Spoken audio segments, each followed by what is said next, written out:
IBN 7 हौसला है।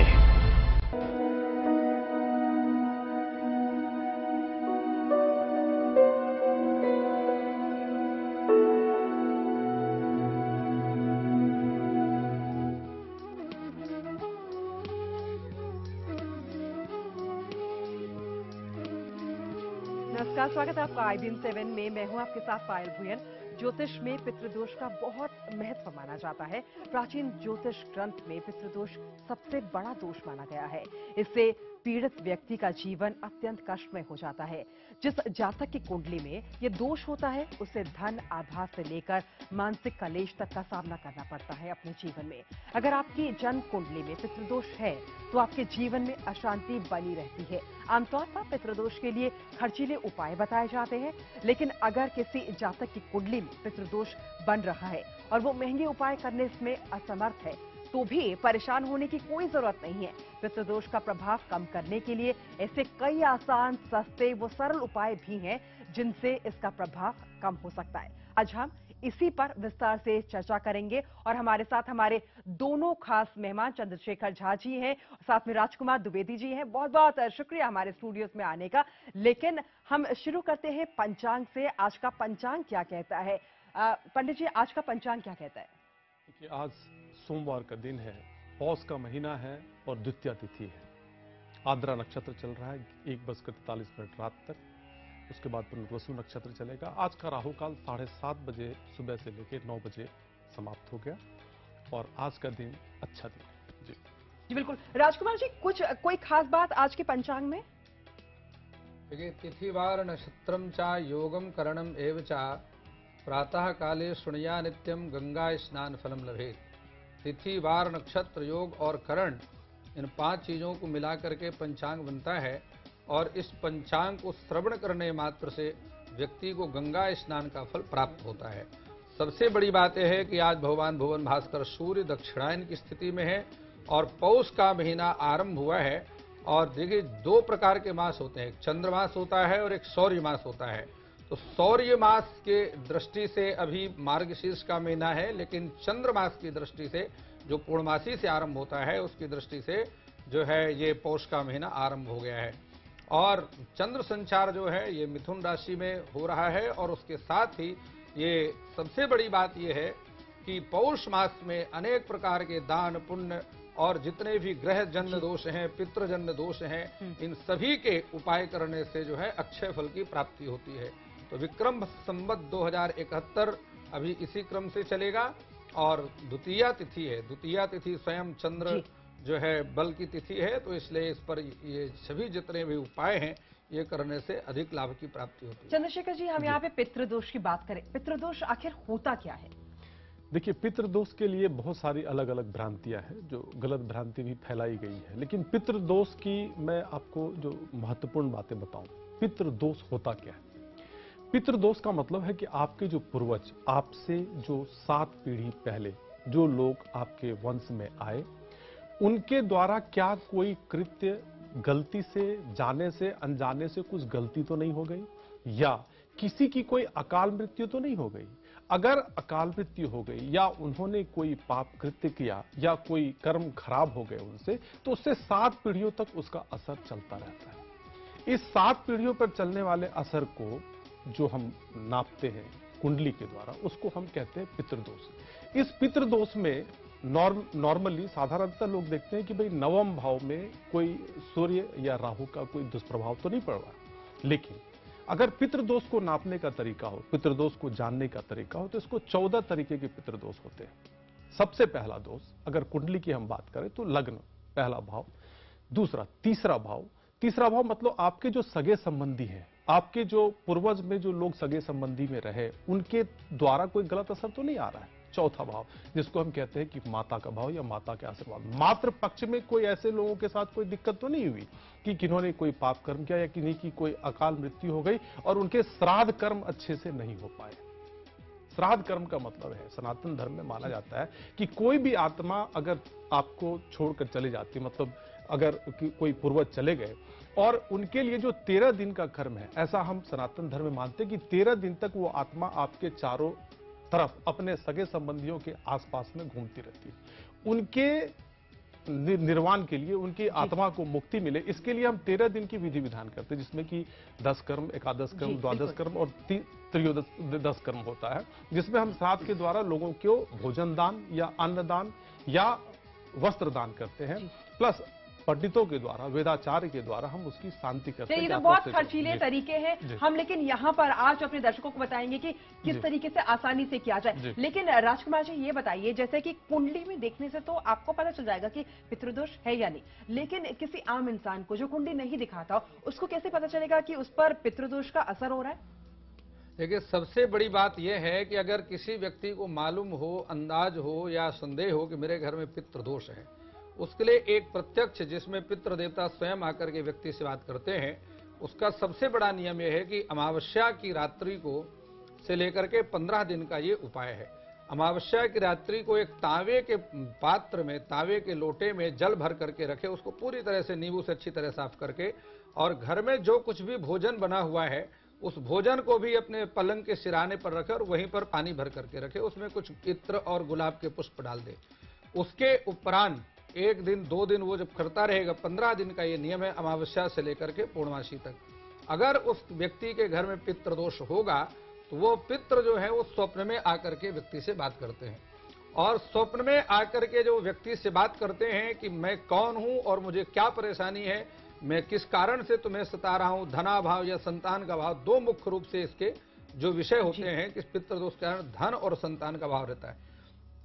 उसके बाद करना क्या है, समझ लिया कि ये कौन है और क्या चाहता है, उसके बाद वो उपाय भी बताते हैं कि मैं क्यों परेशान हूं और मेरे लिए तुम क्या कर दो, और अगर उन्होंने बता दिया कि मेरे लिए ये कर दो और तुमने वो उपाय कर दिया तो उससे पितृदोष समाप्त हो जाता है। जी बिल्कुल, तो अपने सपनों को पढ़ने कभी आपको आना चाहिए। चंद्रशेखर जी ये बताइए कि जब पितृदोष लगता है, तो आपने जैसे पूर्वजों की बात की, तो पूरे परिवार के पूर्वजों, तो पूरे परिवार में पितृदोष होता है या परिवार में किसी 1 या 2 इंसान पे होता है? देखिए, साधारणतः ये देखा जाता है कि ये परिवार में जो मुख्य सदस्य हैं, जिससे कि आपके घर पे आर्थिक रूप से कोई दिक्कत हो सकती है, शारीरिक रूप से कोई दिक्कत हो सकती है, इस तरीके की दिक्कतें आपको सीरीज में दिखेंगी कि लोगों को कहीं ना कहीं इससे समस्या है, परिवार के और भी सदस्यों को।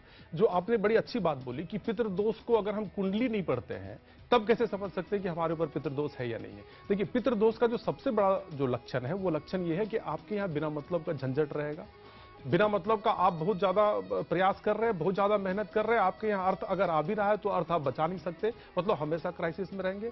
दाम्पत्य जीवन में दिक्कतें होंगी, संतान की प्राप्ति में आपको बाधाएं रहेंगी। जैसे आप देखते होंगे बहुत सारे परिवारों में आप सुनते हैं ऑटोमेटिक, मतलब ऑटो एबॉर्शन हो जाता है, मतलब बच्चे नहीं ठहर पाते लोगों को। तो उस तरीके की अगर आकस्मिक गर्भपात बार बार हो रहे हैं, मतलब संतान की या वंश वृद्धि नहीं हो रहा है, या जैसे आप देख रहे हैं कि अचानक से किसी आदमी की तबीयत खराब हुई और मौत हो गई, या अचानक रोड पे आप जा रहे हो और पूरे परिवार को आपने सुना कि सारे के सारे लोग रोड एक्सीडेंट में खत्म हो गए, तो ये सारी लक्षण है जो ये बताता है कि कहीं ना कहीं पितर में कोई पीढ़ी में ऐसे लोग अशांत हैं। आपने बोला कि इसके साधारण उपाय क्या है, बड़ी अच्छी प्रश्न आपने करी। साधारण उपाय यह है कि अमावस्या जितने भी आते हैं, मतलब कृष्ण पक्ष में जो अमावस्या आता है, इस अमावस्या के दिन अगर आप अच्छे से अपनी शुद्धिकरण करके, मतलब स्नान करके, पवित्र जल से स्नान करके, अच्छा भोजन बना के अगर आप दरिद्र नारायण को भोजन कराते हैं, उनको वस्त्र देते हैं, तो इसका मतलब है कि आप उनकी आत्मा के द्वारा आप अपने पितर को के आत्मा को शांत करते हैं। जो अमावस्या के दिन आप, अगर आपको मान लीजिए कोई डेट नहीं पता 7 पितर में, आप कैसे समझेंगे कि किसकी चतुर्थी के दिन डेथ हुई, किसी की पंचमी के दिन डेथ हुई, ये तो याद करना बड़ा मुश्किल है। तो आप अमावस्या को एक कॉमन मान के अमावस्या के दिन आप उनकी शांति के लिए उपाय कर सकते हैं। और इसमें माना गया है कि अगर आप गीता पाठ करते हैं अमावस्या के दिन, अगर आप पीपल के चारों तरफ 108 बार चक्कर लगाते हैं उनकी आत्मा की शांति के लिए, तो भी उनको आत्मा की शांति प्राप्त होती है, जो बहुत ज्यादा खर्चीला उपाय नहीं है। जी राजकुमार जी, मुझे एक प्रश्न यहाँ पे ये पूछना है कि जो पूर्वज होते हैं वो तो अपने ही होते हैं, तो अपने बच्चों को क्यों परेशान करेंगे? देखिए, ज्योतिष शास्त्र में कर्म कांड की जहां हम बात करते हैं तो मृत्यु के बाद न जायते म्रियते वा कदाचिन नायम भविता वा न भूयः अजो नित्यः शाश्वतो अयम पुराणे न हन्यते हन्यमाने शरीरे। हमारे इस शरीर के अंदर 3 प्रकार के शरीर होते हैं। एक होता है स्थूल शरीर, एक होता है सूक्ष्म शरीर, और उसके अंदर होता है कारण शरीर। मृत्यु के बाद हम अपने इस स्थूल शरीर को अग्नि के द्वारा संस्कारित कर देते हैं। उसके अंदर एक जो सूक्ष्म शरीर होता है, उसी को यमदूत कहें या देवदूत कहें, वो पकड़ करके यहाँ से खडशीति सहस्त्राणी योजना नाम प्रमाणतः 86,100 योजन की दूरी पर, जहाँ पृथ्वी के नीचे और जल के ऊपर यमलोक की स्थिति है, वहाँ ले जाते हैं। और वही जो सूक्ष्म शरीर है और जो कारण शरीर है, वो वायुमंडल में विलीन होता है। कभी कभी आप देखते हैं कि स्वप्न में किसी ऐसे व्यक्ति को आप देखते हैं जिसको आप ना जानते हैं ना पहचानते हैं, लेकिन वो आपके स्वप्न में आ रहा है। वो कारण शरीर में हमारे ही कोई ना कोई पूर्वज आते हैं और हमको स्वप्न में अपनी बात को बताते हैं। वायुमंडल में भ्रमित होते रहते हैं, घूमते रहते हैं। जो सूक्ष्म शरीर है, जिसको यमदूत कहें, जो पुण्यात्मा हैं उनको वही देवदूत होते हैं, जो पापी जीव हैं उन्हीं को वही यमदूत होते हैं। वो आकर के जो है और 86,000 योजन दूर जो यमलोक की स्थिति जहाँ श्रीमद् भागवत जी ने बताई है, वहां से वही जाकर के और पितृ बनते हैं और वही अपने शुभ या अशुभ कर्मों को भोगने के लिए, और क्योंकि ये अवश्यमेव भोक्तव्यम कृतम कर्म शुभाशुभम, मनुष्य को अपने शुभ और अशुभ दोनों ही प्रकार के कर्मों का फल भोगना पड़ता है, तो वही पितृ बन करके पृथ्वी लोक में भ्रमित होते हैं। चंद्रशेखर जी, पितृ दोष अगर किसी घर में हो तो क्या वास्तु भी उसमें काम करता है? जी, वास्तु भी काम करता है। देखिए, जैसे अगर आप वास्तु की तरफ से अगर आप जाएंगे तो पितृदोष वाले घर में, अगर मैं व्यवहारिक तौर पे बोलूं, जो हम लोगों ने अपनी अनुभव से देखा है कि ऐसे घर जहां पे पितृदोष होता है, वहां पे लोग जैसे साउथ ईस्ट, जो दक्षिण पूर्व का कोना माना गया, जिसको हम अग्निकोण कहते हैं, अग्निकोण में अगर आपने बोर करा दिया, अगर आप वहां की पानी को पी रहे हैं, या मान लीजिए तालाब या स्विमिंग पूल बना दिया, या आपने कुआं बना दिया, और उस पानी को अगर आपने सेवन किया, तो हमने देखा है, हमने हठात लोगों से पूछा कि भाई आपके घर में क्या अचानक से मृत्यु हुई है? बहुत सारे लोग कहते हैं कि हाँ, रोड एक्सीडेंट में या अचानक तबियत खराब हुई और इस तरीके की मौत हो गई। या नॉर्थ ईस्ट, जो कि देवता की कोण हम मानते हैं, उत्तर पूर्व जिसको कहते हैं आप, उत्तर पूर्व में मान लीजिए आपने टॉयलेट का निर्माण करा दिया, जो अशुभ है, वहां पे मंदिर होना चाहिए। और लेकिन मंदिर उपाय क्या? आजकल तो लोग बहुत सारे फ्लैट्स में भी रहते हैं, वो बने बनाए मिलते हैं, उस पर आप चेंजेस नहीं कर सकते। उसमें चेंजेस नहीं कर सकते, लेकिन जैसे बहुत सारे वास्तु के उपाय हैं, जैसे आपने वास्तु दोष नियंत्रण जो यंत्र होते हैं, आप उनकी स्थापना अगर आप पूजा वाले जगह पे करते हैं, ईशान कोण पे करते हैं, उसकी पूजा करते हैं। बहुत तरीके के उपाय, जैसे मिरर थेरेपी आप कर देते हैं। मान लीजिए आपके नॉर्थ ईस्ट में टॉयलेट है और उस टॉयलेट को नॉर्थ वेस्ट में या साउथ वेस्ट में होना चाहिए, तो आपने साउथ वेस्ट या नॉर्थ वेस्ट की तरफ अगर आपने मिरर लगा दी, तो जैसे बाथरूम के अंदर आप जाएंगे तो पूरी की पूरी इमेज आपकी साउथ वेस्ट पे दिखेगी। लेकिन अगर मैं बोलूं कि आपके साउथ ईस्ट में कोई बोरिंग का वाटर है, बोरिंग किया हुआ है, या मान लीजिए कुआं है या तालाब है, तो उसका कोई उपाय नहीं है, उसको आपको बंद करना ही पड़ेगा, उसके कोई उपाय नहीं हो सकते। जी बिल्कुल जी। राजकुमार जी, ये बताइए, हमने बात की कि पितृदोष होता क्या है, क्या उसके प्रभाव पड़ सकते हैं, लेकिन करना क्या चाहिए जिसमें पितृदोष होता है? देखिए, सबसे बड़ी बात है पितृदोष निवारण का सबसे जो शास्त्रीय कर्मकांडी परंपरा का उपाय है, वो है पिंडदान। क्योंकि कललम तो एक रात्रेण पंचरात्रेण बुधबुधम दशाहेन तो करकंधु पेशण्यम्बा तथा परम। पुत्र के द्वारा जो कुछ भी पितरों के लिए किया जाता है, वो निश्चित रूप से पितरों को प्राप्त होता है। इसलिए लिखा है कि पुण्य नामनो नरकात त्रायते तस्मात् पुत्रा। पुण्य नामक नरक में जाने से जो अपने पिता को बचा ले, वही जो है पुत्र होता है। तो इसलिए पिता के वीर का आश्रय लेकर के माता के गर्भ में जो जीव प्रवेश करता है, पुत्र की आवश्यकता जीते जी नहीं है, पुत्र की आवश्यकता मृत्यु के बाद पड़ती है। और मृत्यु के बाद वह, जिस प्रकार भागवत की बात करें तो हिरण्यकश्यप बहुत पापी है, तो भगवान से कहता है, प्रहलाद से कहता है कि क्वासो क्वासो ते ब्रह्मन स्तंभे किम न पश्यति। अरे कहाँ है तेरा भगवान, मुझे इस खंभे में नजर क्यों नहीं आता? प्रहलाद कहते इसी में मेरा भगवान है।